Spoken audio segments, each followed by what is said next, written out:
Nick were here, because they went and just bought panels. They didn't really have the great understanding. I orally told them, and they went out and bing, bang, boom, they just did it. It was just, and they were really happy. The customer was ecstatic. The color you want, tell me what it is, we'll get you there. It's just that simple. And from what you've given today here and what's in those sheets over there, there's different color schemes. Formulation, color, sequence, application. Then there's more. I mean, it would take me 1,000 formulas to say I could cover all contingencies, and then I still wouldn't have all contingencies covered.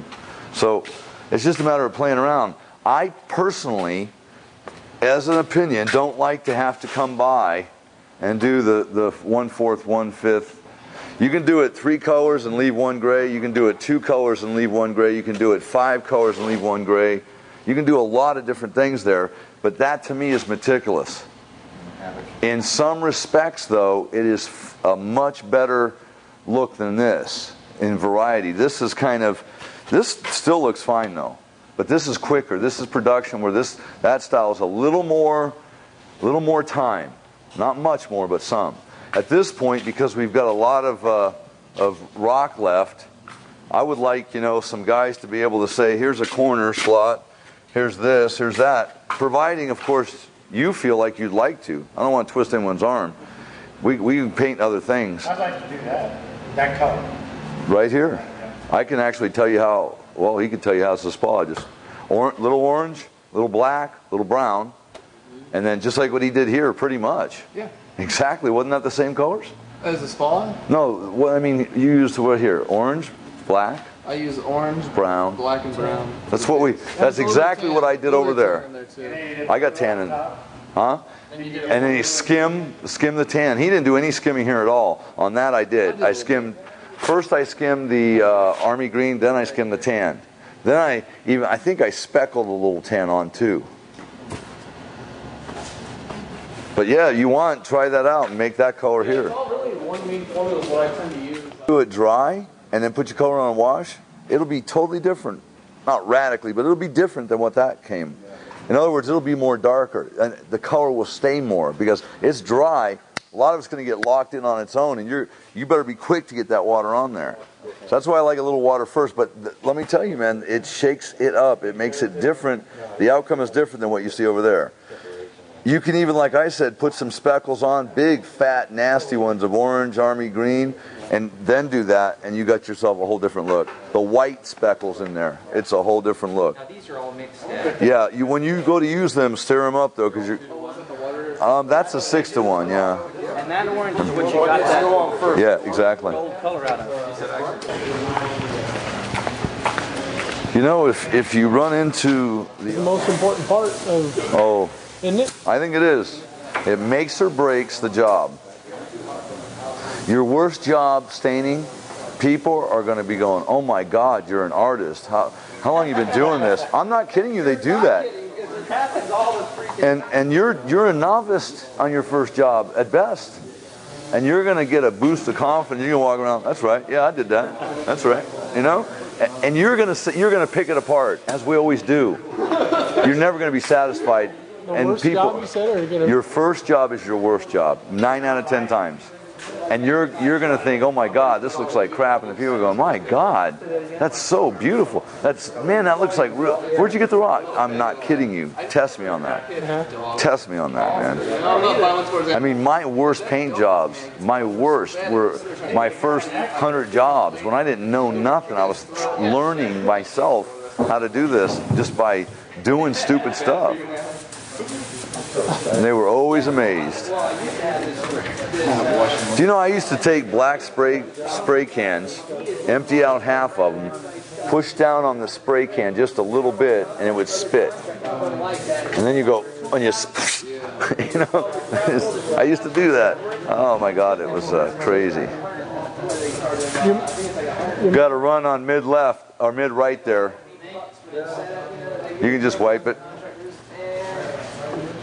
If I'm going to buy something like that, I want to use it. Is this solely for the purpose of the class? I mean, yeah. Can I mess around with that? Yeah, go right ahead.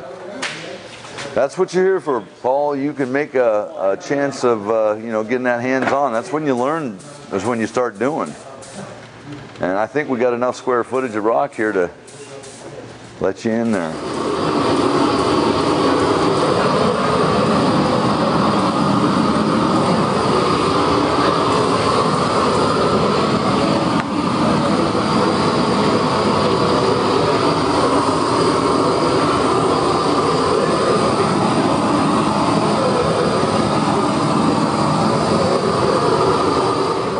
You all can see it does not take a lot of color to stain rock.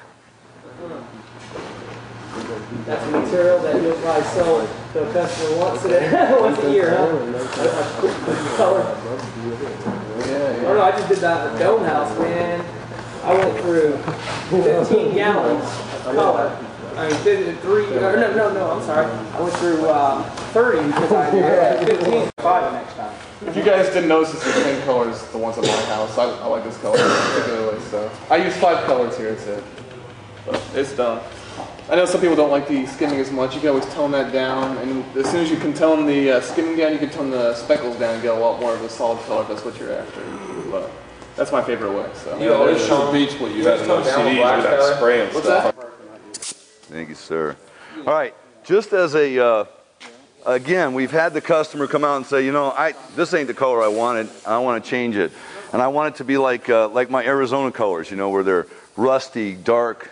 This has got some darkness. This is almost like my rock wall at home.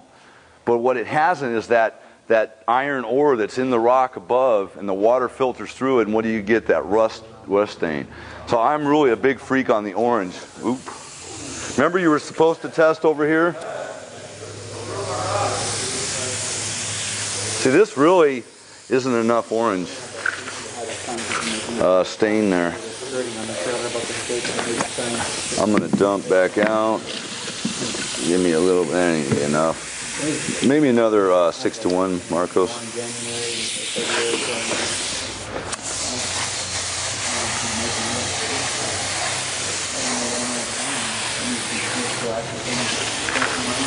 This color is more of a gold, isn't it? Kind of on the rock. And notice I'm letting it kind of run there a little bit here and there. One of the things I like about, now I'll put a little brown in that. You ever watch that guy with the afro, he's a white guy, Ron? Well, he just makes, Bob Ross, you just make a happy cloud here, and that guy, he could paint. I have nothing like that in me. And I'm going to need some water out here too. This is a mess. But this is the kind of stuff that I like to do, and I usually have the water to back it up. Remember we talked about the water washing? You've seen the effects of it. You get some crap on there, and you just kind of now how much you put on there water-wise, you could wash it completely off. And if I talk very long and I don't get my water, then I can almost assure you that it will dry. So a pump-up sprayer, whatever you can grab to put the water on. I can flick paintbrush or water on there, but just kind of give it a little bit of a wash down. Now usually you start from the top. I'm not going to touch this because I'm going to let this play out and it'll be just fine, but just give it a little bit of water here. Now we're going to get what Dave doesn't like, those runs, but that's okay because we'll daub them off. Can I get a white cloth?